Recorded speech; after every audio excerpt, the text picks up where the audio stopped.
Assalamu ala Rasulillah wa ala alihi wa sahbihi wa man wala wa ba'd.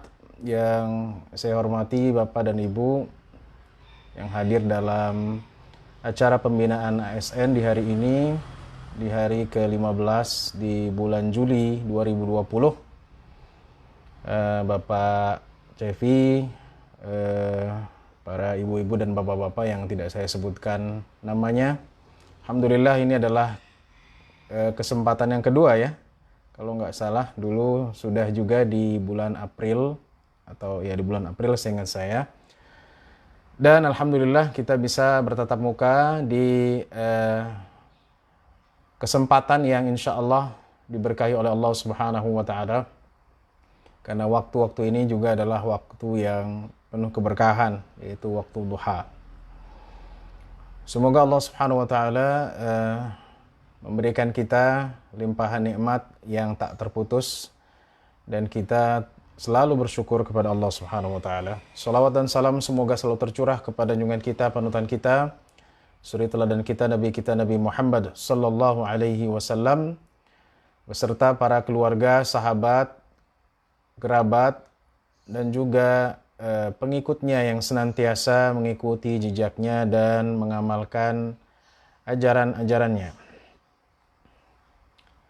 Para bapak dan ibu yang dimuliakan Allah Subhanahu wa Ta'ala, di pagi hari ini kita akan membahas tema tentang maqasid syariah. Maqasid syariah dalam mewujudkan kota Depok yang unggul, nyaman, dan religius. Ya. Jadi di sini kita akan membahas tentang maqasid. Apa itu maqasid? Ya. Kita akan bahas insyaallah subhanahu wa ta'ala. Baik. Maqasid artinya adalah maksud-maksud. Sedangkan syariah adalah syariat Islam itu sendiri. Jadi maqasid syariah ya adalah tujuan-tujuan dan maksud-maksud dari pensyariatan ajaran-ajaran Islam. Ya. Karena setiap syariat yang Allah tentukan kepada kita itu ada maksudnya. Maksudnya apa? Tujuannya apa? Ya. Misalnya kita bulan puasa kemarin, itu kan? Tujuan puasa apa? La'allakum tattaqun. Ya. Ini adalah tujuan yang spesifik, bahwa tujuan dari berpuasa agar mendapatkan predikat takwa, itu kan? Kemudian nanti sebentar lagi kita akan menghadapi kurban, ya, insyaallah subhanahu wa ta'ala. Ya. Cuman teknisnya mungkin berbeda dengan waktu yang lalu. Mungkin ini lebih dibatasi, dan mungkin juga akan banyak di RPH atau rumah pemotongan hewan misalnya. Tujuan dari kurban itu apa? Tujuannya adalah pengorbanan harta dan jiwa untuk mendekatkan diri kepada Allah Subhanahu wa Ta'ala. Jadi uang yang kita kumpulkan bertahun-tahun, berbulan-bulan, gaji, tunjangan, ini dan itu, Rasul mengajarkan untuk kita untuk mengorbankan sebagian saja dari harta itu.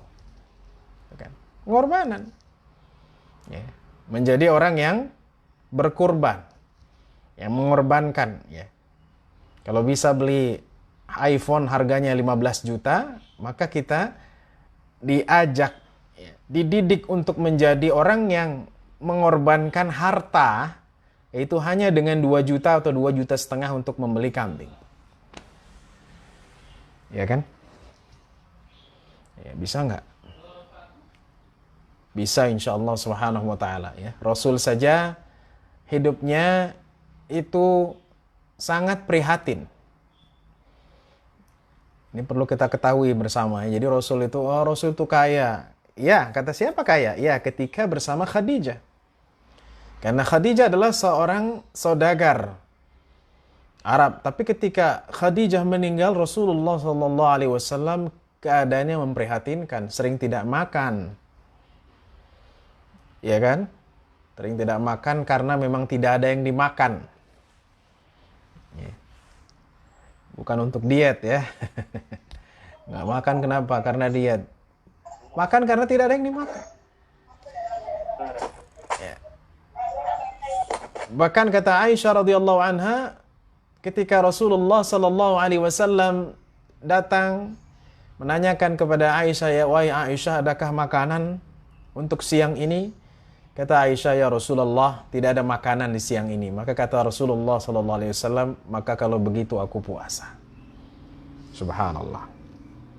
Poinnya adalah dengan keadaan Rasulullah sallallahu alaihi wasallam yang prihatin ini, Rasulullah SAW tetap melaksanakan kurban setiap tahunnya sampai beliau wafat alaihi assalatu wassalam. Jadi tujuan dari berkurban adalah pengorbanan. Ya. Jadi ada maksud-maksud ya, para ibu dan bapak sekalian dari syariat itu.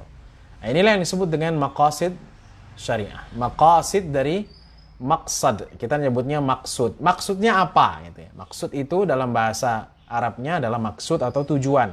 Nah, dari setiap tujuan, dari setiap syariat itu ada tujuan. Baik. Para ulama, wabil khusus Imam Syatibi dalam kitab Al-Muwafaqat menyebutkan ada 5 maksud syariah, 5 tujuan syariah. Jadi ajaran yang disebut juga dengan Al-Mabadi Al-Khamsah, prinsip yang 5. Atau Al-Kulliyatil Khams, nilai universal yang 5. Kalau tadi dia sudah secara spesifik puasa apa, berkurban apa, maka ini yang besarnya ya. Diteliti oleh para ulama dan disimpulkan menjadi 5 maksud atau tujuan dari pensyariatan ajaran-ajaran Islam. Ya. Dan 5 maksud tujuan ini disebut dengan daruriyat, ya, perkara-perkara yang urgen, ya, yang sangat penting, yang tidak bisa tidak. Ya. Misalnya makan dan minum, daruriyat tidak? Daruriyat. Memakai baju, itu namanya daruriyat. Ya, menggunakan transportasi, daruriyat. Ya. Tapi kalau punya mobil, daruriyat tidak? Ya, bisa menjadi hajiyat, yaitu keperluan, tapi tidak sampai daruri ya. Mungkin bagi sebagian orang nggak suka punya mobil sendiri ya. Untuk menghemat bahan bakar misalnya, atau untuk meminimalkan polusi misalnya ya. Ya, itu maksudnya berarti bukan daruriyat ya. Dan sekarang juga lagi viral sepeda ya. Seakan hidup 20 tahun yang lalu ya. Ini juga menjadi hajiyat ya. Tapi bukan daruriyat ya. Maka yang 5 ini daruriyat atau sangat urgen. Tidak bisa tidak. Ada 5 maksud atau tujuan-tujuan dari syariat Islam, dari pensyariatan ajaran-ajaran Islam. Baiklah. Hadirin Allah Subhanahu wa taala, yang pertama adalah maksud dari pensyariatan ajaran Islam, hifzuddin. Hifzuddin artinya ya, menjaga agama. Menjaga agama ini maksudnya apa? Menjaga agama dari kerusakan dan penyimpangan. Ya, karena agama ini perlu dijaga. Ya.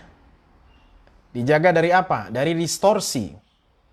Ya, dari pengerusakan. Ya. Perlu dibersihkan dari segala penyimpangan. Ini ya. Makanya umat Islam ia harus dijaga dari penyimpangan. atau dari perilaku yang mengeluarkan ia dari Islam itu. Ya, kita nyebutnya murtad. Ya. Karena orang-orang yang keluar dari Islam, mereka berarti tidak menjaga agamanya. Jadi menjaga agama kita yang paling nyata adalah kita tidak keluar dari Islam ini. Nah, ini penting nih. Ya, jadi jangan kita, bosanlah saya dalam Islam, saya mau nyari yang lain. Ya, saya merasa tidak yakin. Maka caranya gimana? Caranya kita harus meningkatkan keyakinan kita. Bagaimana? Contohnya dengan pembinaan ASN ini. Jadi kita semakin yakin lagi dengan ajaran Islam. Ya, tidak punya pikiran-pikiran negatif tentang Islam. Islam menyusahkan. Ya, Islam ajarannya ribet. Islam ajarannya banyak tuntutan. Tidak seperti itu. Ya. Baru kemarin puasa, nanti menyembelih kurban, gitu ya. Kemarin kita kelaparan, sekarang harus ngeluarin duit, gitu. Ya kan? Nah, jadi perlu kita kuatkan keyakinan kita kepada syariat. Ini yang bisa menjaga akidah kita. Ya. Kita tidak keluar dari Islam. Ya. Karena ini penting ya. Ada orang-orang yang masuk Islam dari agama lain, dia benar-benar Islamnya. Ya. Tapi ada orang yang dari kecilnya Islam, tapi ia mempermainkan agamanya. Ya, bertemu dengan pasangan yang beda agama, ganti agama. Nanti sudah cerai, ganti lagi agamanya. Ganti lagi, terus begitu. Karena dia tidak mempunyai prinsip.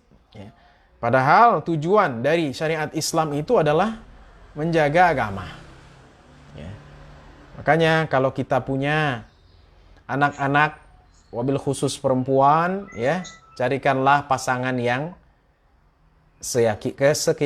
akidahnya sama, sekeyakinan. Untuk apa? Untuk hifdzuddin. Ya. Nah ini. Ya, yang penting anak saya dapat orang kaya, ya. Mau apa agamanya nggak masalah. Jangan. Ini adalah untuk menjaga agama. Selanjutnya, penguasa atau pemimpin juga memiliki andil dalam menjaga agama. Bagaimana caranya memberikan kebebasan beribadah dan menjalankan aktivitas keagamaan lainnya? Ya, salah satu contohnya adalah ini, pengajian. Ya, kebebasan beragama. Ya, masjid difungsikan. Alhamdulillah kita sudah melewati fase-fase di mana kita gak bisa ke masjid. Masjid difungsikan. Ya kan? Ya, dengan jamaah. Pengajian. Ya mungkin terbatas ya kalau sekarang. Sholat Jumat. Ya, makanya kita dengar kita sangat bersyukur kalau ibu-ibu mengikuti kabar. Ya. Jadi ada Museum Hagia Sophia di Turki. Ya, itu sudah dikembalikan ya menjadi masjid.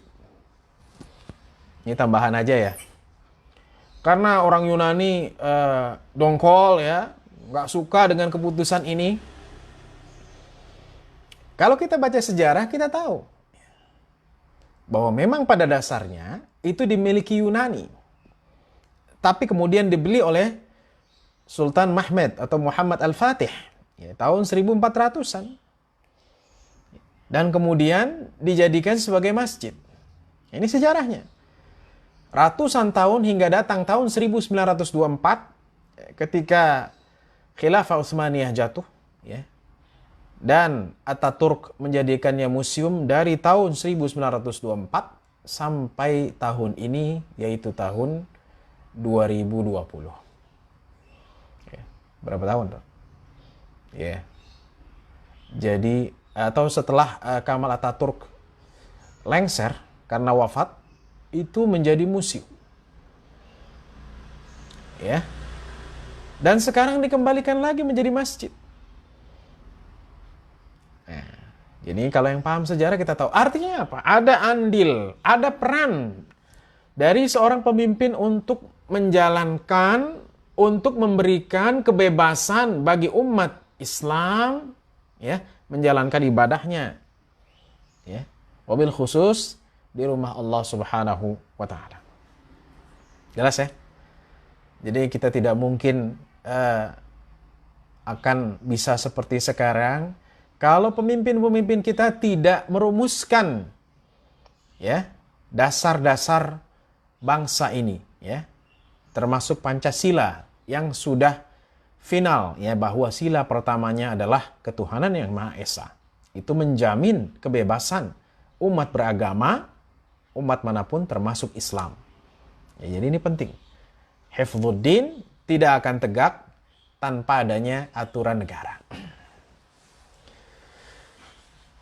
Ya, nggak mungkin. Contohnya tadi adalah Turki. Ya. Dulu di Turki azannya pakai bahasa Turki gitu ya. Tapi alhamdulillah di Indonesia kita belum mendengar azan ini pakai bahasa Jawa atau pakai bahasa Depok ya. Betawi enggak. Pakai bahasa Arab ya. Nah, ini ada aturan yang memberikan kebebasan. Nah, ini adalah fungsi daripada, ya, kekuasaan atau kepemimpinan dalam menjaga agama. Jelas ya? Baik. Maka Allah Subhanahu wa Ta'ala dalam surah Ar-Rum mengatakan apa? Fa'aqim wajhaka lid-dini hanifa. Ikutilah agama Allah yang lurus. Tegakkan wajahmu untuk agama yang lurus. Artinya, jaga agama kamu, jaga agama kalian dengan menjalankan agama itu tanpa kelalaian. Itu maksudnya Hanifah itu seperti itu, lurus. Ya, makanya jangan namanya Hanifah saja ya. Tapi nggak lurus ya, jarang sholat, sholatnya bolong, nggak pernah puasa gitu. Lurus. Ya, kelalaian. Ya. Karena lalai ini merupakan sesuatu yang bisa merusak agama. Ya, dalam surah Al-Ma'un aja disebutkan apa? Alladzina hum an sholatihim sahun. Ya. Ada orang-orang yang lalai dari sholatnya. Jadi lalai ini bisa merusak agama. Bahkan kata Al-Quran, yukadzibu biddin. Ia mendustakan agama. Ya, kita tidak lalai. Ya, kita melakukan kewajiban-kewajiban yang diperintahkan kepada kita. Kalau bisa, yang sunnah-sunnah juga kita lakukan. Ya, sholat duha, kurban, ya, bersedekah, lurus. Kalau yang nggak bisa ibadah haji gimana? Pak Kiai, ya, ibadah haji itu harus ada istita'ah. Ya, syaratnya adalah kemampuan. Sekarang dianggap tidak mampu karena situasi corona. Jadi ada hikmah di balik peristiwa ini. Jadi jemaah-jemaah haji yang berangkat harusnya tahun ini hendaknya bersabar ya, karena tahun ini merupakan tahun wabah. Ya, tahun wabah. Sampai kapan Kiai? Wallahu alam ya. Semoga bisa mereda nanti ya. Baik. Masih dalam hifdzuddin, menjaga agama, yaitu ya, menghilangkan pemahaman-pemahaman yang menyimpang. Jadi pemahaman-pemahaman yang menyimpang harus dihilangkan dari umat Islam agar ya ajaran agama ini bersih dan terjaga.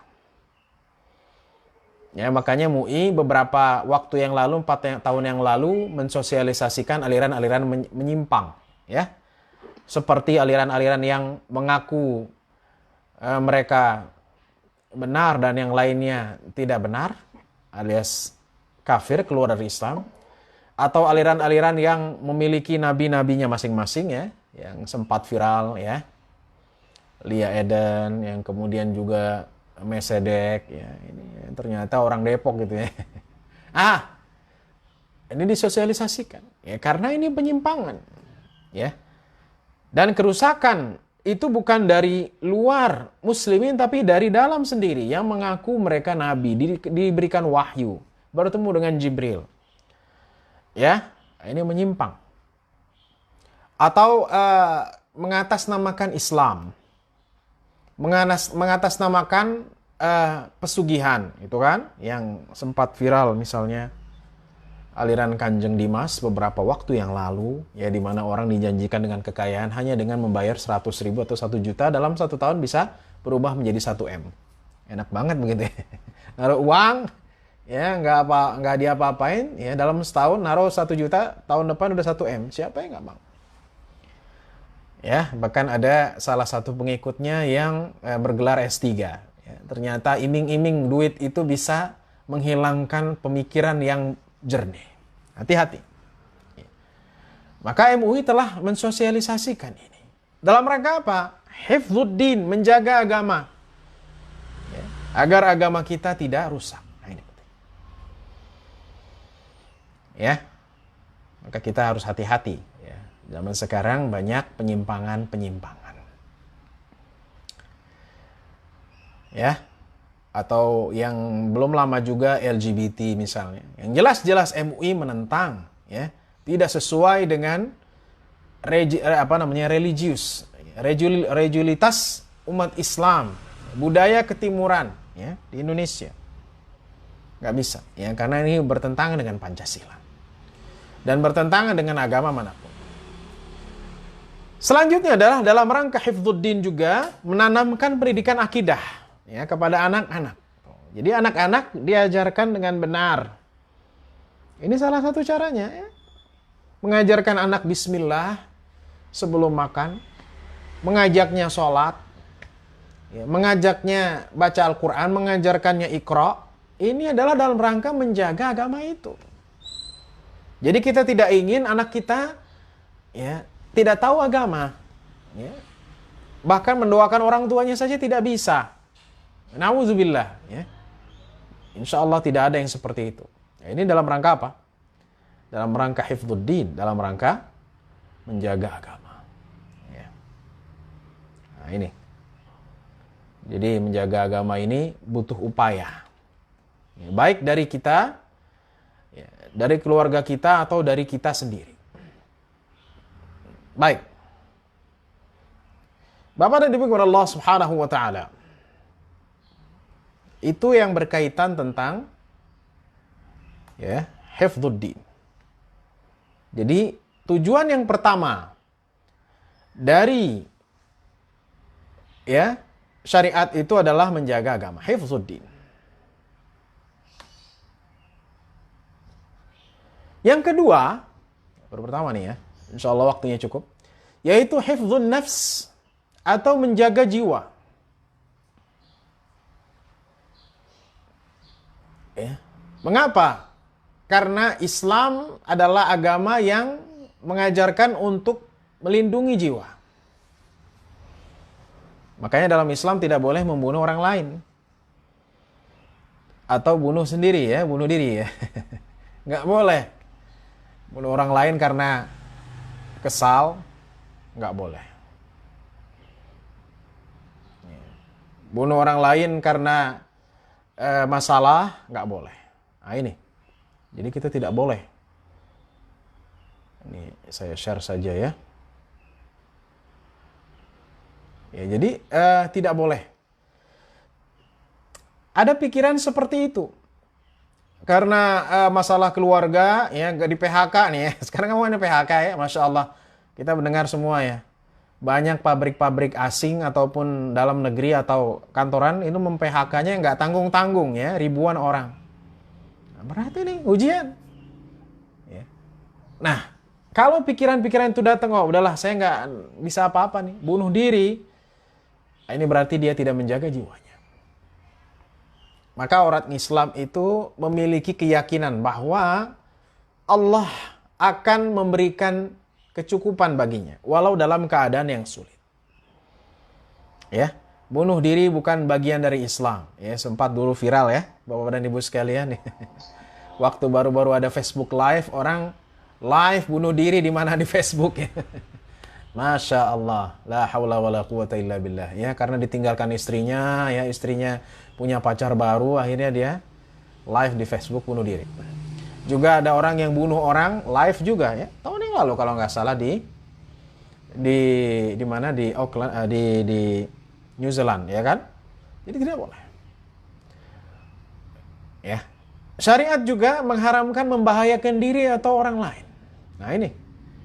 Jadi menjaga jiwa itu bisa artinya membunuh atau bisa artinya membahayakan. Itu harus kita hindarkan. Makanya dalam kaidah usul fikih ada yang disebut dengan la darara wa la dirar. Ya kan? Tidak boleh membahayakan diri dan membahayakan orang lain. Gak boleh. Ya, ada orang yang sakit atau ada orang di ruang terbuka kita ngerokok. Ini akan membahayakan orang lain. Karena kita tahu perokok pasif ini ya akan rentan dengan penyakit daripada yang aktif. Misalnya. Termasuk dalam kategori hifdzu atau menjaga jiwa adalah dengan PSBB, social distancing, new normal life, ya, new normal atau adaptasi kebiasaan baru. Ini menjaga jiwa. Sesuai dengan maqasid. Ya kan? Maka Nabi SAW pernah bersabda, "Firra minal majzumi firaraka minal asad." Hindari orang yang terkena ya, penyakit kulit, juzam, ya, lepra, seperti engkau menghindari singa. Ya. Ada apa? Ada jarak. Sekarang orang menjaga jarak. Bukan karena ia ingin memutus tali silaturahim, tapi ingin memutus rantai virus, kan begitu. Ini sesuai dengan maqasid syariah. Ya, jadi ketika kita melakukan ini, kita tidak perlu ragu, ya. Juga bapak-bapak yang sudah ke masjid misalnya, oh kok ini saya sholat tapi kok softnya renggang ya. Boleh nggak ini? Ini kan nggak pernah terjadi di zaman Nabi. Ya berbeda. Ya. Tidak semua masalah fikih ya ini terjadi di zaman Nabi Sallallahu Alaihi Wasallam. Masalah seperti ini belum terjadi di zaman Nabi Sallallahu Alaihi Wasallam. Ya. Maka ada distance. Ini sesuai dengan maqasid syariah, wudunya di rumah, pakai masker, ya kan? Sekarang hikmahnya corona ini apa? Rajin cuci tangan. Mungkin sebelumnya wah dari luar ambil makanan, naruh mungkin ya, tapi insya Allah Bapak dan Ibu tidak. Asal ambil aja begitu. Tapi sekarang keluar cuci tangan, datang dari kantor cuci tangan. Jadi rajin. Ada hikmah, ya kan? Cuci muka, ya kan? Cuci tangan. Ya. Nah ini, kemudian pakai masker, ya. Ini juga apa? Ajaran Nabi SAW. Makanya Nabi SAW ya, ketika melihat seseorang yang bersin, Nabi mendoakan. Ya. Kata Nabi SAW, yarhamukallah. Dia mengucap apa? Alhamdulillah. 2 kali yarhamukallah, 3 kali yarhamukallah. Keempat kali Nabi tidak menjawab. Ditanyakan oleh sahabat, ya Rasulullah, mengapa engkau tidak mendoakan dia? Ya, kata Nabi SAW, innama huwa zukam. Ya, itu adalah flu, kata Nabi SAW. Ya, flu, ya. Kayaknya Nabi SAW mengajarkan kalau seorang bersin, ya, dia flu, maka dia menutup apa? Hidungnya. Jadi masker ini prinsipnya, maksudnya, tujuannya adalah untuk menjaga jiwa dari penyakit. Itu sudah ada di zaman Nabi SAW, walaupun dulu tidak pakai masker. Kan begitu ya. Jadi kita paham sekali ya, bahwa ajaran Islam ini tujuannya mulia. Ini yang kedua. Ya, maksud yang kedua dari maqasid syariah. Ya, yaitu apa? Yaitu menjaga jiwa.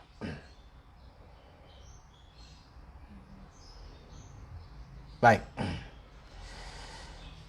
Ya.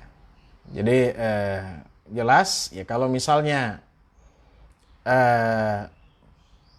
melakukan pembunuhan, ini ada hukumnya, pidananya seperti apa? Ya, kita tidak bahas, jadi kita juga ada hukum yang berlaku. Jadi ini dalam rangka apa? Dalam rangka menjaga jiwa. Ada. Ya. Jangankan nyawa orang diambil, jangankan nyawa orang ya. Kita pernah memukul orang saja, ini saya sampaikan di kesempatan yang lain, itu ada hak dia untuk membalas. Masa sih? Iya. Pernah di zaman Rasulullah SAW, ya, seorang sahabat datang kepada Nabi, dia mengatakan, ya Rasulullah, pada suatu saat dalam satu peperangan engkau pernah meratakan shaf. Karena Nabi SAW meratakan shaf itu pakai apa? Pakai kayu. Militer ya. Keras ya, bukan. Dan engkau mengenai bagian tubuhku sehingga aku merasa sakit. Oh. Ini bukan pembunuhan, ya. Ia merasa ya tersakiti dengan alat, ya. Ini yang dimana ketika itu adalah kayu untuk meratakan barisan dalam perang. Shaf itu artinya barisan. Ya. Kemudian dia mengatakan, aku ingin membalas, minta balasan. Kata Rasulullah SAW, silakan. Ini Rasulullah SAW, bayangkan. Ya. Kemudian orang itu dia membuka baju Nabi SAW, maka dibuka baju Nabi SAW. Didekati oleh orang itu, ya, ia membawa kayunya dia lempar, dia mencium badan Rasulullah SAW. Ya, dia tidak ingin melakukan balasan ya kepada yang pernah ia rasakan dari Rasulullah, tapi ia mencintai Rasulullah SAW. Poinnya adalah walaupun orang itu akhirnya tidak menuntut balas, tetapi Rasulullah SAW mengakui apabila memang pernah terjadi sesuatu yang menyakitkan. Ini poinnya ya. Saudaranya, baik itu sengaja atau tidak sengaja, itu ada balasannya. Ya. Ini poinnya. Makanya kita jangan menganggap enteng. Kalau naik kereta tiba-tiba kita pakai pentofel ya, nginjek kaki orang. Oh maaf Pak, oh ya nggak apa-apa ya. Orang itu pas keluar dari kereta ya, jempolnya langsung bengkak, cantengan. Kalau dia tidak ridho, ya itu dosa. Ya. Jangan dianggap enteng. Ya. Maka kita minta maaf. Nah, ini terjadi di zaman Rasulullah SAW. Poinnya adalah, kalau hal yang sepele saja ini ada balasannya, apalagi yang besar. Maka menjaga jiwa adalah bagian dari maksud syariah. Jelas, yang pertama adalah menjaga agama. Yang kedua, menjaga jiwa. Yang ketiga adalah menjaga akal. Ya, akal adalah anugerah Allah yang tidak bisa digantikan dengan ciptaan manusia. Oh, akal manusia ini adalah anugerah Allah yang sangat besar. Menjaga akal menjadi salah satu tujuan dari syariat Islam. Sekarang ada nggak yang bisa sama dengan akal manusia? Nggak ada. Seluruh teknologi yang kita lihat sekarang itu adalah hasil dari akal manusia. Ya, akal dari manusia. Dulu di zaman Nabi di zaman para ulama, mereka sudah punya akal yang luar biasa. Imam Ahmad bin Hanbal itu hafal 1 juta hadis. 1 juta hadis. Bayangkan ya, hadis dengan teksnya dan matanya dihafal oleh Ahmad bin Hanbal rahimahullah ta'ala. Ya, kalau sekarang hard disk taruhlah dia 4 terabyte, 8 terabyte. Kita punya flash disk atau kita punya hard disk eksternal 1 terabyte. Kita ingin masukin file yang lebih besar daripada 1 tera. Kira-kira bisa nggak? Nggak bisa. Ketika setiap kali kita masukkan, dia bilang apa? Ya, your space is not enough, gitu kan? Karena sudah full. Baik. Sekarang akal manusia ketika dimasukkan dengan informasi, dimasukkan dengan ilmu, dia semakin banyak bikin error, menolak, atau dia akan menjadikannya semakin cerdas. Semakin cerdas. Subhanallah. Ya. Jadi nggak ada dalam sejarah kita mendengar bahwa orang belajar sehingga dia meninggal. Nggak ada. Iya, kalau dia belajar tapi nggak makan gitu. Kemudian dia terkena serangan otak. Nggak ada. Keluar asap dari kepalanya begitu ya. Nggak ada. Karena akal yang diberikan oleh Allah Subhanahu wa taala adalah ciptaan yang tidak bisa dibuat oleh makhluk apapun. Ia akan menampung ilmu sebanyak mungkin, semakin diisi ia semakin cerdas, semakin dia diasah ia semakin tajam. Sepakat ya? Ya. Gitu. Apa Kiai, saya mah main game aja biar mengasah otak. Main game itu bukan mengasah otak, tapi merusak otak. Karena ada kecanduan di situ. Ya, apalagi zaman sekarang ya, anak-anak kita ya, ada online dan lain-lainnya. Ya. Ini harus kita waspadai. Ya, karena ini bisa merusak otak. Ya, apabila dilakukan secara berlebihan, gitu ya. Main game sampai berhari-hari nggak makan, meninggal, gitu ya. Dan kabarnya itu banyak ya. Ya. Baik. Bapak dan Ibu kepada Allah Subhanahu wa taala. Jadi menjaga akal itu tidak merusaknya, tidak minum minuman keras atau mengkonsumsi narkoba. Ini mungkin sudah dibahas kalau tidak salah di bulan yang lalu ya. Mungkin narasumbernya berbeda, bukan saya. Sudah dibahas. Kalau kita mengkonsumsi khamr, mengkonsumsi narkoba, kira-kira akal kita akan jalan tidak? Nggak akan jalan. Ya, suruh mikir nggak akan bisa mikir ya kan. Ya, makanya orang-orang yang tidak suka dengan orang Islam, ya dia tidak perlu mengirim rudal Scud, tidak perlu mengirim senjata kimia, cukup rusak pemudanya. Jadikan mereka orang-orang yang suka minum khamr, minum alkohol, narkoba, heroin, udah, nggak mungkin bisa belajar. Ya, jadi menjaga akal ini, ya, adalah sangat besar. Jangan sampai kita kehilangan anugerah Allah yang besar, yaitu akal kita. Ya. Bapak dan Ibu Allah Subhanahu wa taala.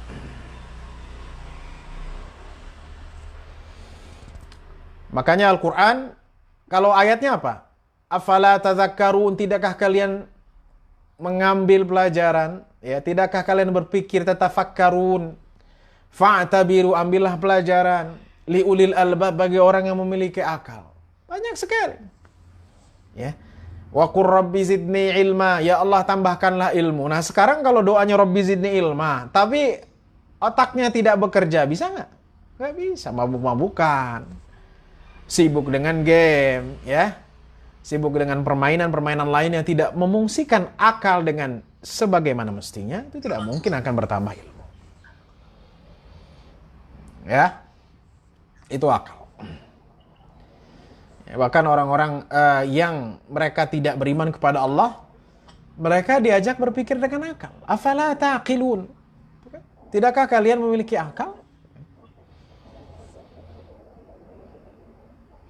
Ya. Kemudian kata Allah Subhanahu wa taala, "Walam yaral ladzina kafaru anna as-samawati wal arda kanata ratqan fafataqnahuma wa ja'alna minal ma'i kulla syai'in hayy afala yu'minun?" Tidakkah melihat orang-orang yang tidak beriman, orang-orang yang kafir, bahwa langit dan bumi tadinya satu kesatuan, kemudian kami belah.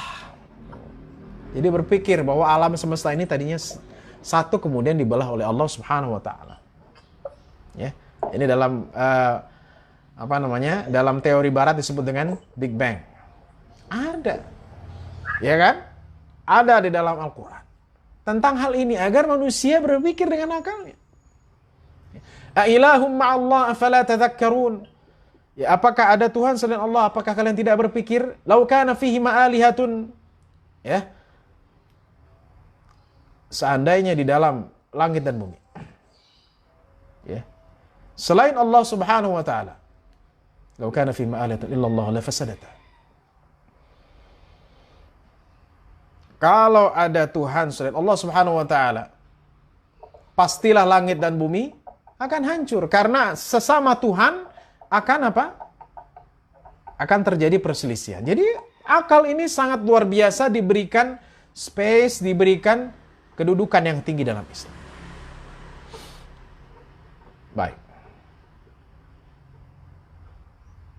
Bapak dan Ibu Allah Subhanahu wa taala. Yang keempat, tujuan dari syariat. Yang pertama apa tadi? Tujuan yang pertama adalah menjaga agama. Tujuan kedua, menjaga jiwa. Tujuan ketiga, menjaga akal. Tujuan keempat, tujuan keempat adalah untuk menjaga nasab, menjaga keturunan. Gimana nih Kiai caranya? Ya menikah. Kalau mau punya keturunan ya menikah. Yang belum menikah, insya Allah cepat dapat jodoh. Yang sudah punya pasangan, semoga cepat punya anak. Kan gitu. Jadi hidup berpasang-pasangan, amin ya. Dan dari pernikahan itu memiliki keturunan. Ya. Jadi perealisasian hifzun nasal atau nasab keturunan itu dengan syariat pernikahan. Ya, makanya Allah Subhanahu wa taala mengatakan apa? Dalam surah Ar-Rum ya, sering kita dengar kalau lagi orang nikah nih. Di PSBB juga ada yang nikah, ada ya, dengan protokol kesehatan. Wa min ayatihi an khalaqa lakum min anfusikum azwajan litaskunu ilaiha wa ja'ala bainakum mawaddatan wa rahmah. Inna fi dzalika laayatin liqaumin yatafakkarun. Jadi dari tanda-tanda kebesaran Allah Subhanahu wa taala, kalian diciptakan dari diri kalian, yaitu pasangan kalian. Karena Hawa diciptakan dari Adam. Ya. Dan kata Nabi SAW, an-nisa'u syaqa'iqur rijal. Perempuan itu pada dasarnya adalah ya, dia syaqa'iq, saudara kandung dari laki-laki ya. Dia tidak bisa dipisahkan. Makanya pasangan kalian dari diri kalian. Karena dulu Hawa dari Adam alaihissalam, dari tulang rusuknya. Ya. Jadi kalian diciptakan memang untuk berpasang-pasangan. Agar apa? Agar litaskunu ilaiha wa ja'ala bainakum mawaddatan wa rahmah. Kalian mencapai tujuan pernikahan, yaitu sakinah, mawaddah, warahmah.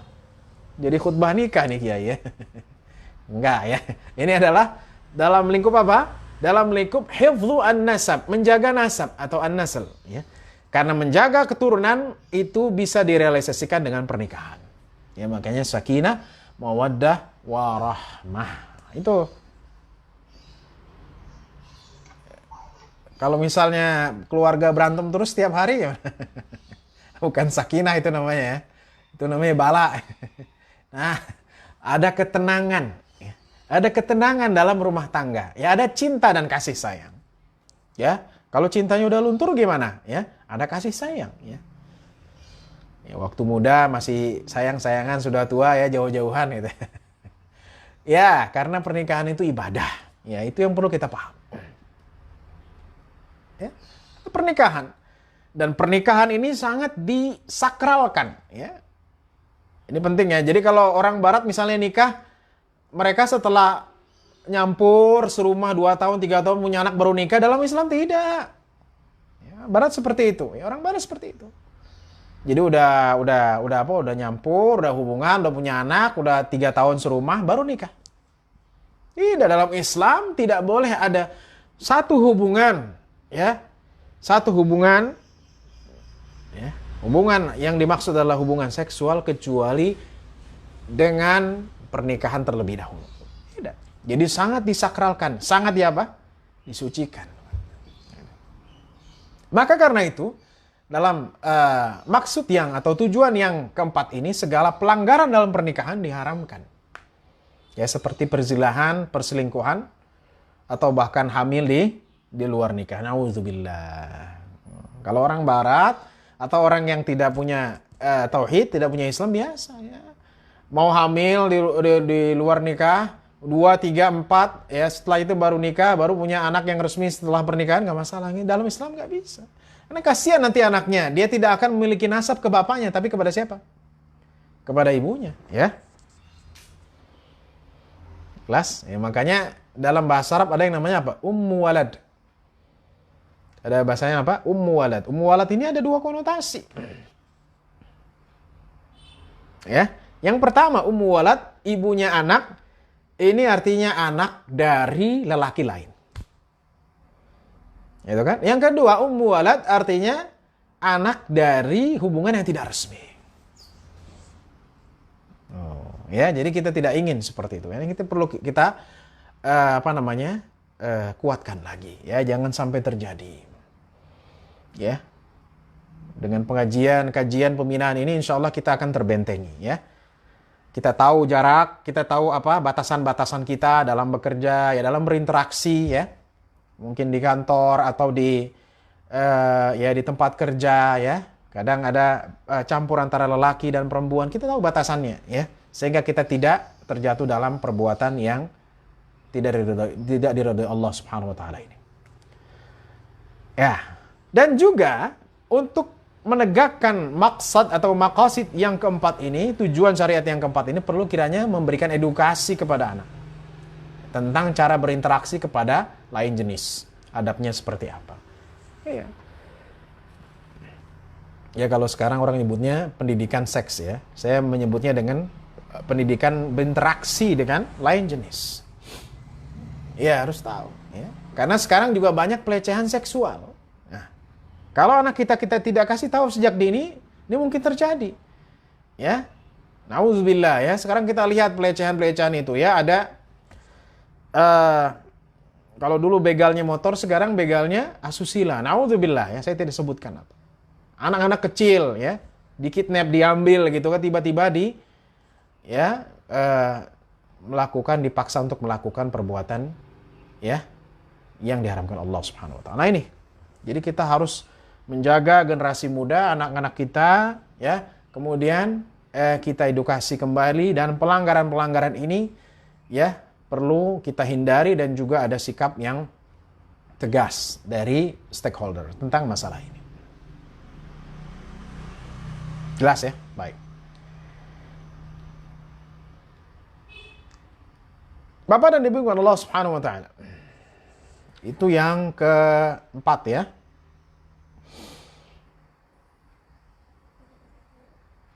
Kemudian juga yang kelima adalah ini yang terakhir ya. Menjaga harta, hifdzul mal. Jadi yang pertama menjaga agama, yang kedua ya, menjaga jiwa, yang ketiga menjaga akal, yang keempat menjaga nasab, yang kelima menjaga harta. Ini yang terakhir. Menjaga harta menjadi salah satu tujuan syariat, karena harta digunakan dalam transaksi sehari-hari. Ya kita menggunakan harta, uang. Ya, dalam sehari-hari kita menggunakan uang. Jual beli, ya bayar ini dan itu. Maka perlu harta ini dijaga. Allah berfirman, "Ya ayyuhalladzina amanu la ta'kulu amwalakum bainakum bil batili illa an takuna tijaratan an taradin minkum." Wahai orang yang beriman, janganlah engkau memakan harta kalian dengan cara yang batil. Memakan harta cara yang batil itu seperti apa? Mencuri. Ya. Mengambil yang bukan haknya. Nah, ini nggak boleh ya. Menjaga harta ya, termasuk mengambil sendal ya. Habis sholat tiba-tiba sendalnya hilang gitu. Dianggap biasa. Ini juga termasuk tidak menjaga harta orang lain, nggak boleh. Ya, makanya dalam Islam ada hukuman yang berat bagi para pencuri. Syaratnya terkumpul bukti-bukti dan saksi-saksinya. Ada hukuman yang berat. Dan hukuman ini dapat memberikan efek yang jera. Tentunya ada kriterianya ya. Uang 1.000 perak apakah dia kena hukum Islam? Oh tidak tentunya. Itu hartanya harus besar. Kemudian di tempat yang aman. Kalau dia menguang uang di jalanan diambil orang, itu tidak kena hukum Islam. Ya, ini ya ada dalam hukum Islam. Ya, tentunya di kita ini tidak diaplikasikan. Mungkin di negara lain diaplikasikan. Kemudian pemberantasan korupsi. Nah ini, pemberantasan korupsi upaya menjaga harta. Dan korupsi itu kan angkanya besar-besar. Ya, bukan 1.000, 2.000, 500.000, 10 juta, paling minimal ya. 100 juta, 1 M, ratusan miliar. Ya. Jadi kalau kita biarkan saja, ya harta ini ya akan hilang begitu saja. Dan banyak orang-orang yang terzalimi. Ya, hartanya tidak dijaga. Makanya Nabi SAW mengatakan apa? Inna dima'akum wa amwalakum wa aradakum haramun alaikum. Ya, harta kalian, darah kalian, kehormatan kalian itu harus dijaga di antara kalian. Ya. Nah, itu. Nah, ini penting sekali ya. Makanya bagi orang-orang stakeholder ya, pemerintah atau yang terkait ya, membuka lapangan pekerjaan yang layak. Karena dengan banyak orang bekerja ya, maka pengangguran akan sedikit. Kalau pengangguran sedikit, kriminalitas akan berkurang, kan begitu. Ya, sekarang banyak pengangguran gimana nih? Masalah ya, bisa menjadi masalah. Dalam hifdzul mal ini, dalam masa-masa seperti ini ya, perlu orang-orang yang kehilangan pekerjaannya disokong ya, agar tidak terjadi ya perbuatan-perbuatan yang negatif. Sekarang kalau nggak ada pekerjaan, nggak ada pendapatan, makan susah, beli beras susah ya. Kira-kira apa yang terpikir di otak kita? Bagaimana caranya? Kan begitu. Gak perlu, ya. Apa kiranya untuk memberikan bantuan, membuka lapangan pekerjaan. Ya. Makanya dalam Islam ada apa? Zakat, ada sedekah. Ini dalam rangka apa? Menjaga harta. Tuh, kok bisa menjaga harta? Kan ini mengeluarkan harta. Iya, menjaga harta.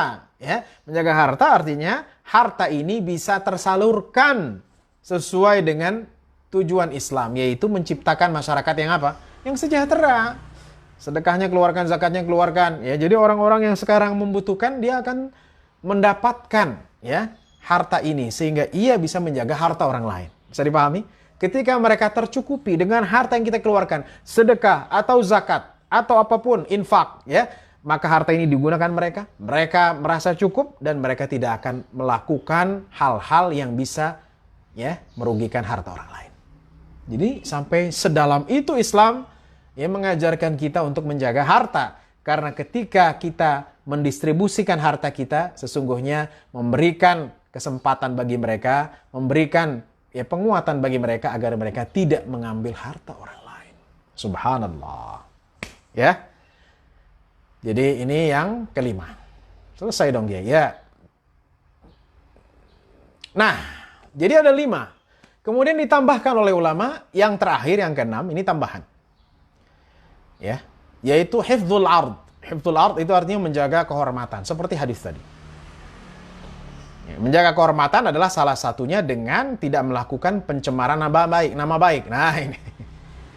Maka dalam Islam tuduhan tanpa bukti dikategorikan sebagai dosa besar. Nggak boleh kita nuduh orang macam-macam, apalagi ya tanpa bukti yang jelas. Ya kan?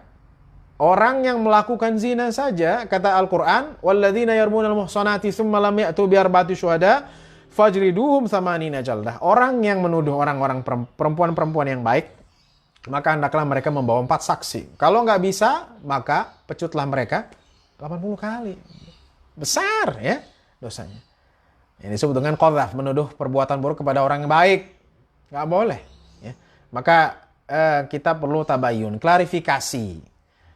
Ya, kalau kita punya dugaan, kumpulkan buktinya. Ya, kalau nggak ada bukti, jangan kita lanjutkan. Ya, apalagi mencorok orang, menggunjing orang. Ya, ini juga termasuk apa? Termasuk menghilangkan harga diri orang lain. Nggak boleh. Maka gibah dengan segala bentuknya termasuk dosa besar. Di zaman sekarang gibah tidak hanya dilakukan secara offline ya. Kalau dulu menggibah ya di pojokan sana ya di rumah ya. Sekarang dengan media online, dengan medsos juga orang bisa menggibah ya. Dan itu disaksikan oleh ribuan jutaan orang ya. Nauzubillah. Ya, dosanya sebesar apa itu? Ya. Maka Al-Qur'an mengatakan apa? Ayuhibbu ahadukum an ya'kula lahma akhihi maitan fakarihtumuh. Tuh. Jadi dosa orang yang menggibah, ngomongin saudaranya sendiri itu seperti orang yang memakan bangkai saudaranya sendiri. Kita punya teman, punya saudara, adik sama kakak meninggal, bangkainya kita makan. Mau nggak? Enggak kan? Bangkai orang lain aja nggak mau, apalagi bangkai saudara sendiri. Itulah perumpamaan orang yang menggibah. Nah, ini. Jadi hafdzul ard ya. Hati-hati menggunakan jari-jari ya. Kadang kan jari-jari ini apa? Gatel ya. Komen gitu ya. Komen nggak masalah. Tapi dengan apa? Dengan data, dengan bukti. Kalau misalnya kita tidak punya data, maka kita jangan mengkomen yang negatif sampai ada buktinya. Nah, ini berat. Memang zaman sekarang ini hifdzul ard yang terakhir, ya ini juga sangat penting. Jadi masyarakat yang religius adalah masyarakat yang bisa merealisasikan maqasid syariah. Ya, yang 6 tadi, 5 ditambah 1. Yang pertama adalah ya menjaga agama, hifdzuddin. Yang kedua ya menjaga jiwa, ya hifdzun nafs. Yang ketiga menjaga akal, yang keempat menjaga nasab, yang kelima menjaga harta, dan yang terakhir adalah menjaga harga diri. Ya, jadi insya Allah kalau 5 ini diterapkan, ya menjaga agama, maka di Depok nanti orangnya taat religius jelas, ya tidak ada pemahaman yang menyimpang, tidak ada nabi-nabi baru lagi gitu kan. Kemudian masyarakat Depok memiliki keluasan dalam mengelola kegiatan keagamaan misalnya. Ya, seperti sekarang, alhamdulillah. Kemudian dengan menjaga jiwa, masyarakat Depok akan terhindar dari perilaku anarkis, separatis, ya. Masyarakat Depok tidak terjebak dalam provokasi yang bisa menimbulkan pertengkaran, tawuran, atau perbuatan destruktif lainnya. Oh. Karena apa? Jaga jiwa, ya. Jadi masuk Depok, ya, kita aman, ya. Jangan ada pikiran-pikiran stigma gitu. Depok nanti kamu dibegal gitu. Nah, kalau kita bisa menjaga ini, insya Allah, ya, kita tidak akan menjadi orang-orang yang keluar dari maqasid ini, ya. Ya, karena ternyata yang begal itu bukan orang Depok gitu, ya. Masalah lagi nih. Ya, dengan menjaga akal, maka kasus narkoba diharapkan bisa nihil atau sangat berkurang. Masyarakat Depok menjadi masyarakat yang religius yang jauh dari pengaruh minuman keras. Tuh, ya. Dalam semua lini, ya, dari mulai masyarakat bawah sampai masyarakat yang atas. Jadi tidak ada yang minum khamar, ya. Tidak ada yang mabuk-mabukan. Ya. Insya Allah akan berkurang. Dengan menjaga nasal atau keturunan nasab, masyarakat Depok terjauh dari perbuatan haram. Masyarakat Depok akan terbentuk dari keluarga yang taat dan yang soleh. Ya, masyarakat Depok akan memiliki suasana berkeluarga yang dinamis, harmonis, ya. Insya Allah subhanahu wa ta'ala. Nyaman kan? Kita masuk Depok nyaman, ya. Bahkan banyak orang-orang Jakarta nyari orang Depok, ya. Karena religius, insya Allah, ya. Jadi membanggakan diri sendiri, enggak, ya. Jadi perlu kita bentuk ini, ya. Karena di sana banyak ulamanya, ya. Di Depok ini banyak ulama dan seterusnya. Ini juga pengaruh dalam pembinaan, ya, masyarakat. Dengan menjaga harta, masyarakat Depok bisa menjadi masyarakat yang menjaga diri dari perbuatan mengambil hak orang lain, menjadi masyarakat yang amanah dan berdedikasi untuk kotanya. Tuh, ya.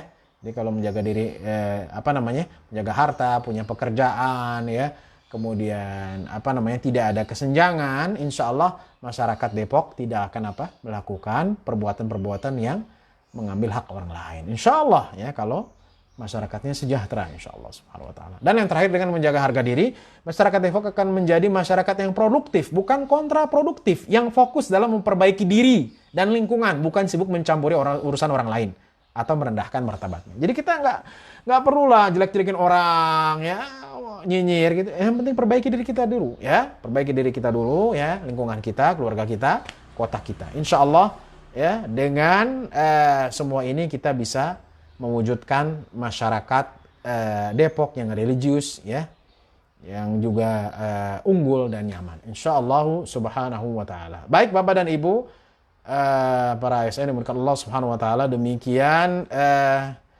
kajian kita pada pagi hari ini. Semoga bisa memberikan manfaat, ya, dan kita bisa mengambil ibrah dan bisa kita realisasikan dalam kehidupan kita sehari-hari. Amin ya rabbal alamin. Wa sallallahu ala nabiyina Muhammadin wa ala alihi wa sahbihi wasallam. Walhamdulillah rabbil alamin. Saya serahkan ke Pak Syefi. Fadhal. Terima kasih Pak Kiai. Mangga Bapak Ibu ada yang mau ditanyakan dari materi kita hari ini? Boleh di-unmute kalau ada yang mau bertanya. Silakan.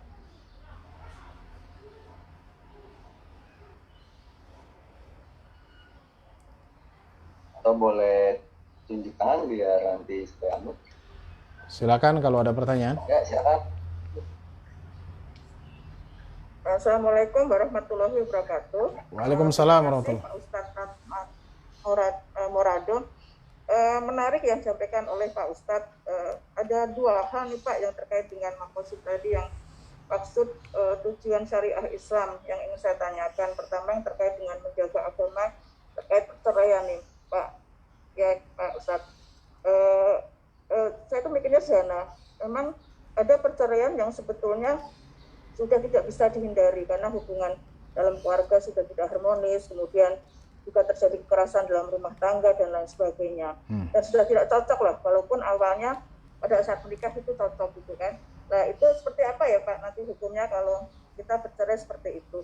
Tapi ada juga selain, ada juga keluarga yang seringkali bercerai, nikah, cerai, seperti itu.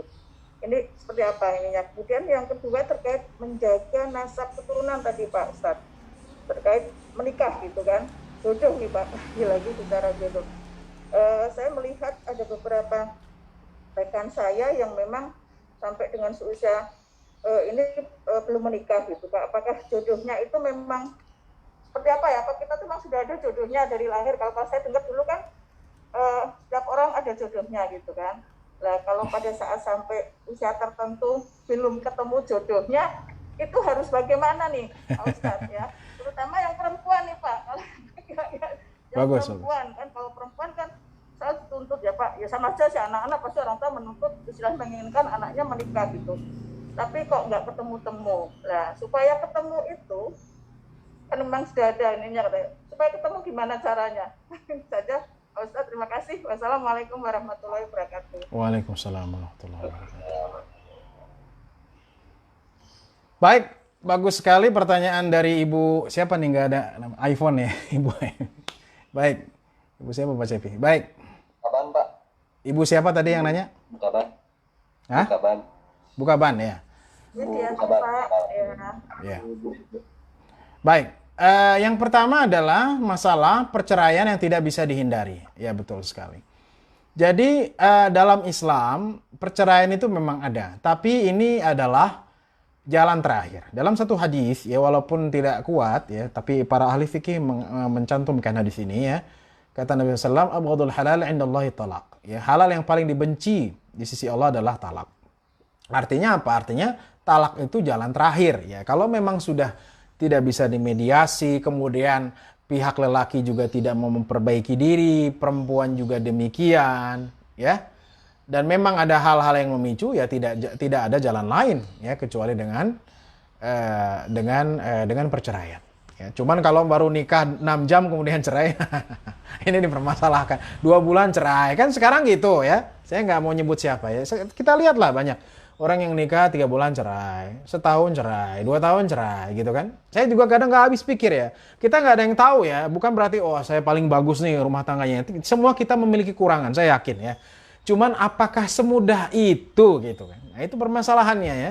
Kenapa ini? Gara-gara dulu nggak taaruf duluan atau nggak mengenal ya, nyesel gitu menikah dan seterusnya. Karena dari awal ini harus dicamkan bahwa apalagi yang belum pernah kenal sebelumnya ya, hanya taaruf 2 minggu kemudian menikah gitu kan, nggak tahu dalamnya seperti apa, kita harus benar-benar siap, itu masalahnya. Dan jika ada kekurangan kita siap menutupi, kita siap memperbaiki diri. Nah ini jadi intinya yang pertama, perceraian yang tidak bisa dihindari itu harus dilihat dulu. Pertama sebabnya apa gitu kan, kemudian apakah itu fundamental atau tidak gitu kan.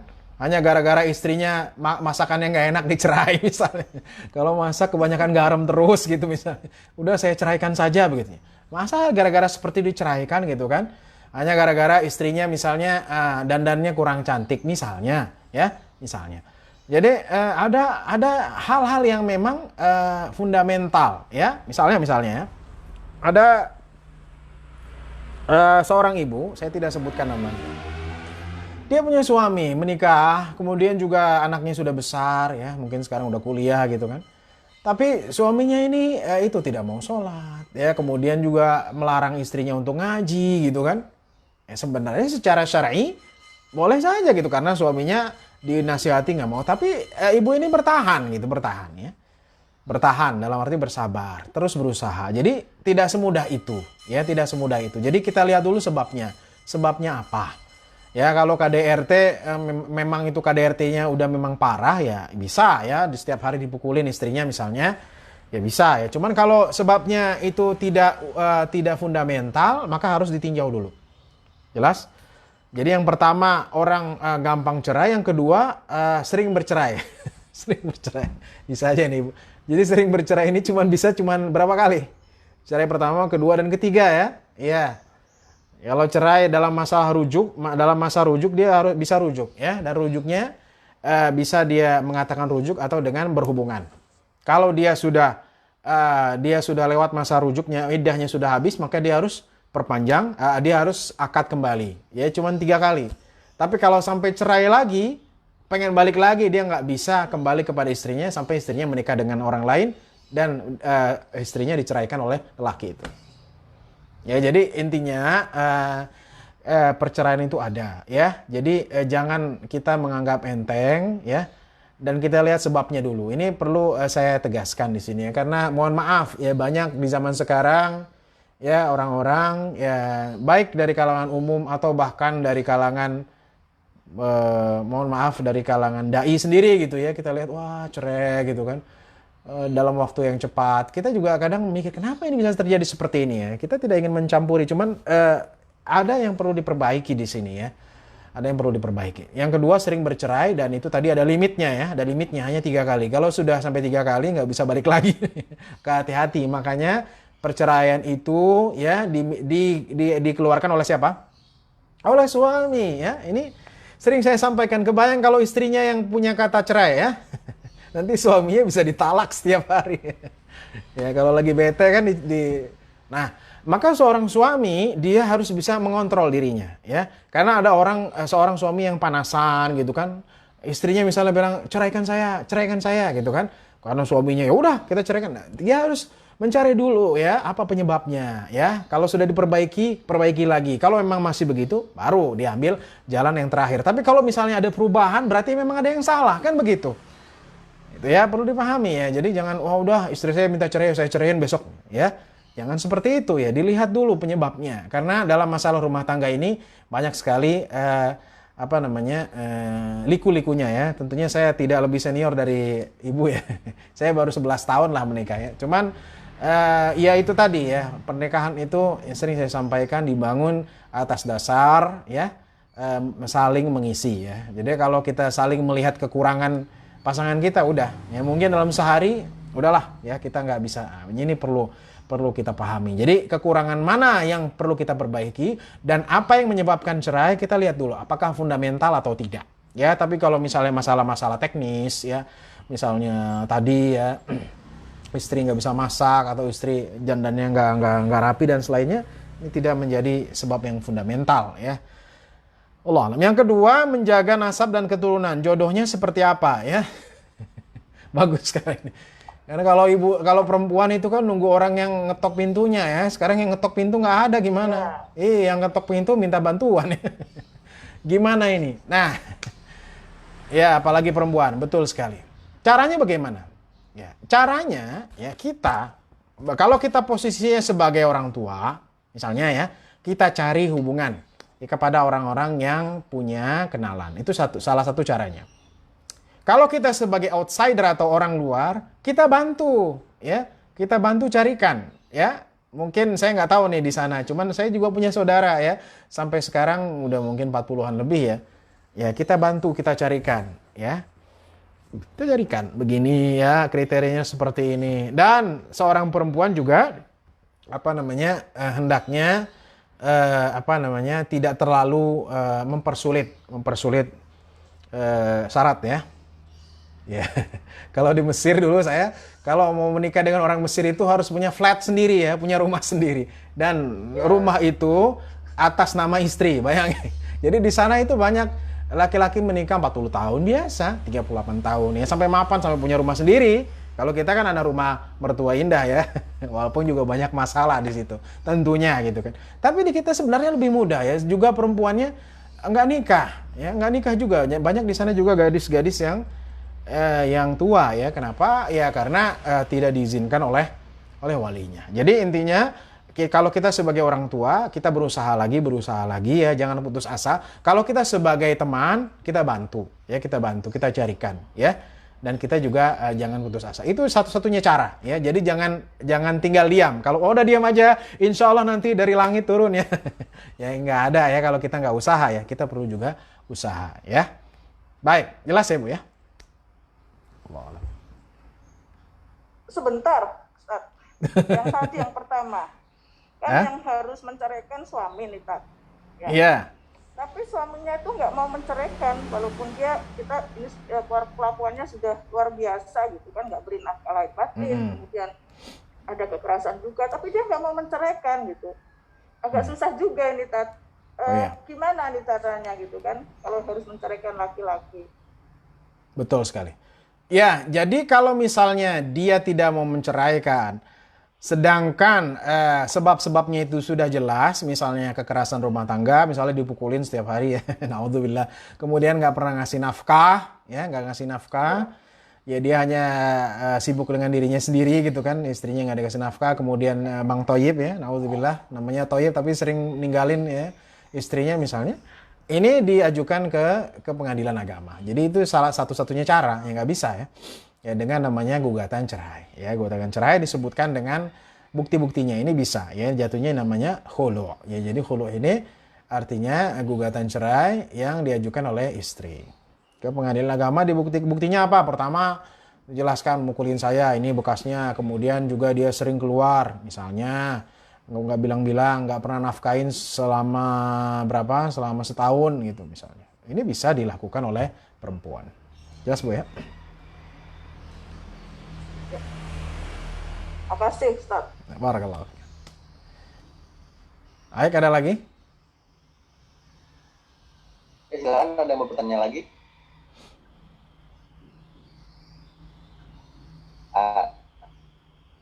Gantinya Pak Ustadz, saya nanya Pak Ustadz, ini karena nggak mau apa, berapa yang saya dengar ya, itu kalau orang yang belum ekah itu belum boleh berkurban. Nah itu hukum sebenarnya seperti apa? Soalnya kan misalkan harusnya kan jadi tanggung jawab si orang tua, sedangkan kalau orang tuanya udah nggak ada, bagaimana nih Pak Ustadz? Iya.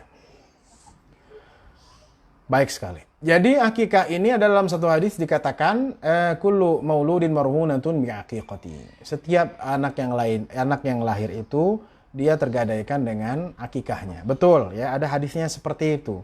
Tetapi ulama memahaminya tidak wajib ya. Tidak mewajib ya. Kenapa? Karena ada korinah-korinah atau pendukung-pendukung lainnya yang menunjukkan bahwa hal itu tidak wajib. Pertama, tadi yang mengakikahkan dalam zaman Rasulullah SAW adalah orang tua. Kalau orang tuanya nggak ada gimana? Ya berarti tidak perlu diakikahkan. Kalau dia ingin mengakikahkan sendiri, silahkan ya. Jadi akikah dalam pendapat jumhur ulama adalah sunnah ya, sunnah. Jadi itu adalah yang dilakukan oleh orang tua. Makanya Rasulullah SAW mengakikahkan Hasan dan Husain ya beberapa hari setelah Hasan dan Husain lahir gitu. Sekarang kalau misalnya orang tuanya udah nggak ada, kita udah 40 tahun. Apakah itu masih sunnah kan begitu ya? Sebagian ulama mengatakan itu berbeda pahalanya ya. Walaupun boleh saja dilakukan dengan niat sedekah, boleh saja ya, tetapi pahala ketika orang mengakikahkan dan itu dilakukan oleh orang tua dan itu dekat dengan kelahirannya, jelas ini berbeda nilainya ketika orang tua tidak mengakikahkan karena ketidakmampuannya, kemudian anak itu mengakikahkan untuk dirinya sendiri. Jadi secara fikih boleh-boleh saja, tetapi ini bukan menjadi syarat bahwa dia tidak boleh berkurban. Jelas? Karena akikah sendiri hukumnya menurut kebanyakan ulama itu adalah sunnah. Jelas? Kalau sekarang saya mau mengakikahkan orang tua saya itu boleh-boleh saja Pak Ustadz ya? Boleh. Boleh ya, sunnah kan ya? Boleh saja.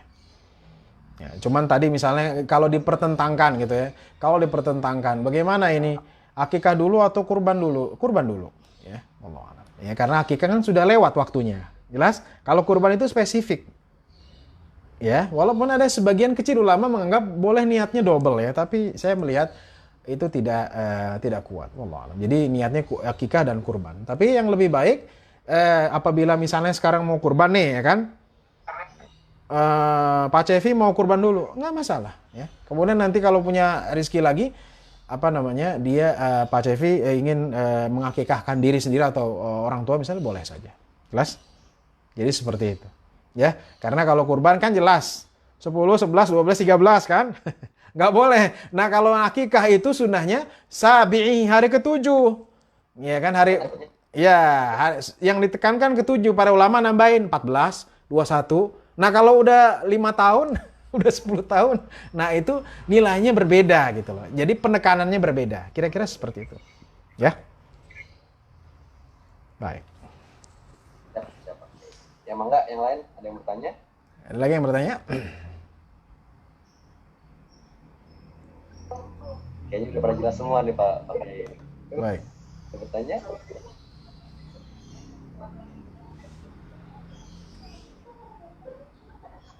Silakan yang dari sekretariat ada yang mau bertanya? Ya. Putus. Ya, silakan Bu, mau bertanya Bu. Silakan.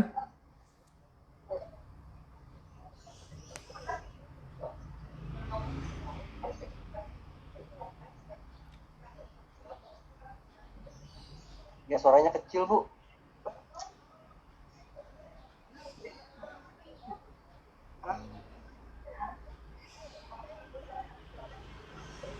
masih kurang kedengeran.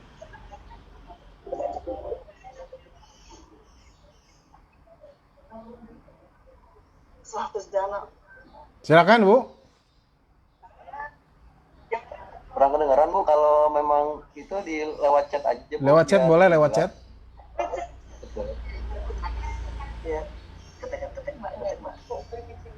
Nah ini mulai kedengeran ini.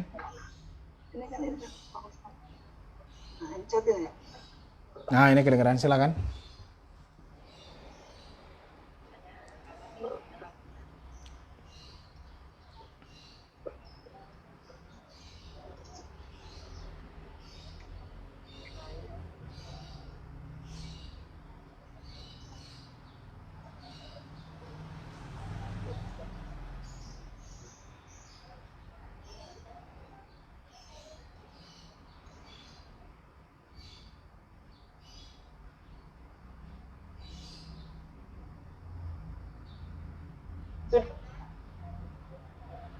Ya Pak Ustadz sudah lewat chat. Baik, saya lihat ya chatnya.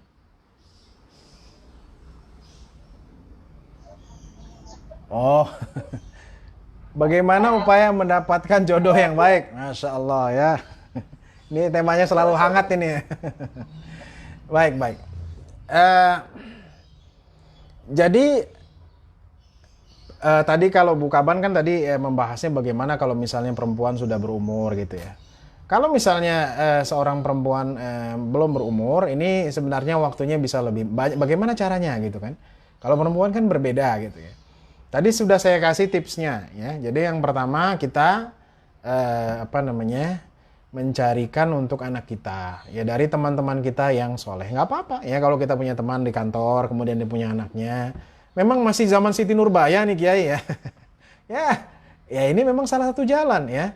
Ya penjodohan itu adalah satu jalan untuk apa? Untuk pernikahan. Mobil khusus misalnya anaknya nggak pernah dalam tanda kutip berhubungan dalam arti pacaran ya atau ini kita carikan ya. Dan yang terpenting bagi perempuan carilah lelaki yang bertanggung jawab ya, carilah lelaki yang memiliki agama yang baik gitu ya. Kalau mungkin tampangnya gak ganteng banget gitu ya. Ya Kiai dia itu orangnya beragama tapi mukanya saya nggak suka ya susah juga gitu ya. Maunya sih saya ganteng terus ya. Jadi memang ada kriteria yang dengan bertambahnya umur ini harus dikurangi ya.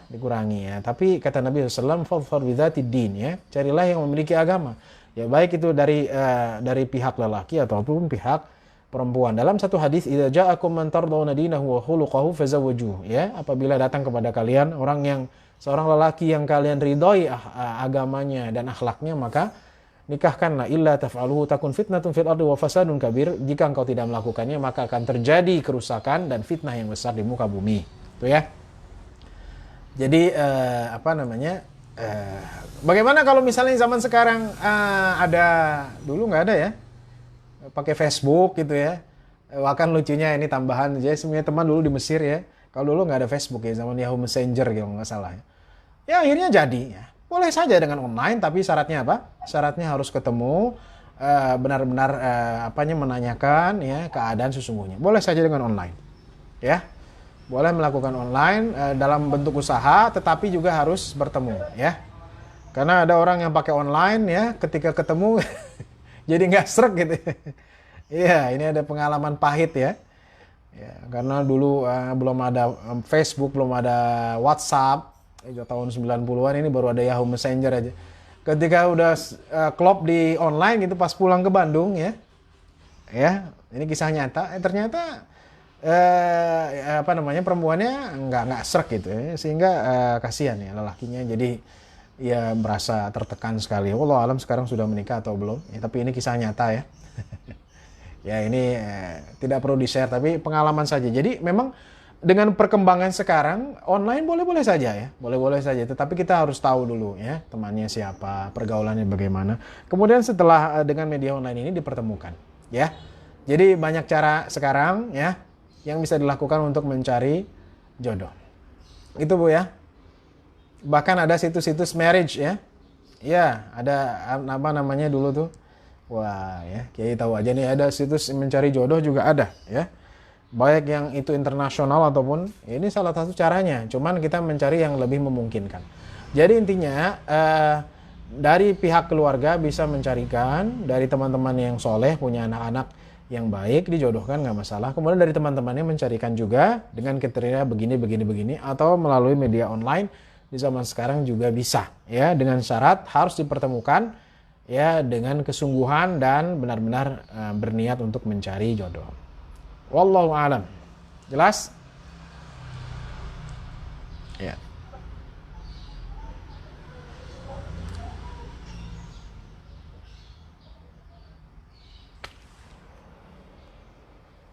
Enggak, saya mau bertanya.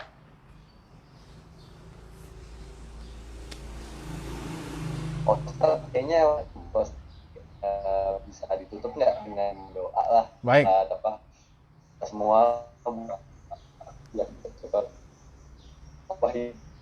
pergi gitu Pak Ustaz.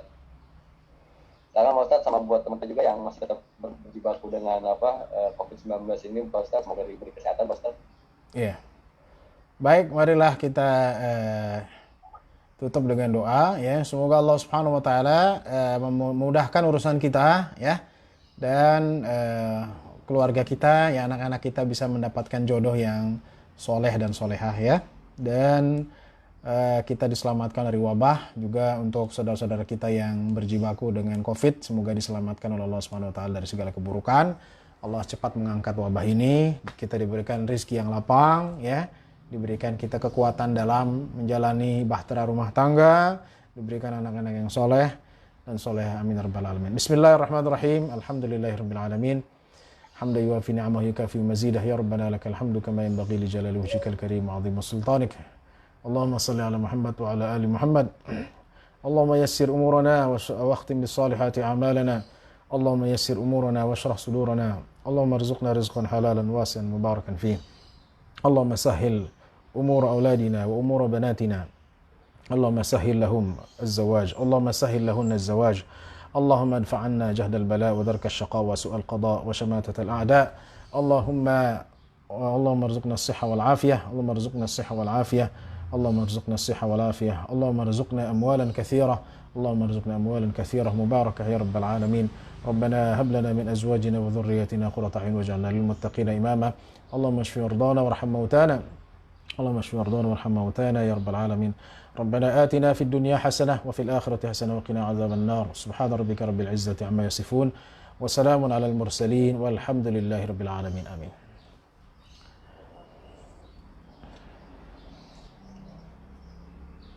Kepada Pak Kiai atas materinya.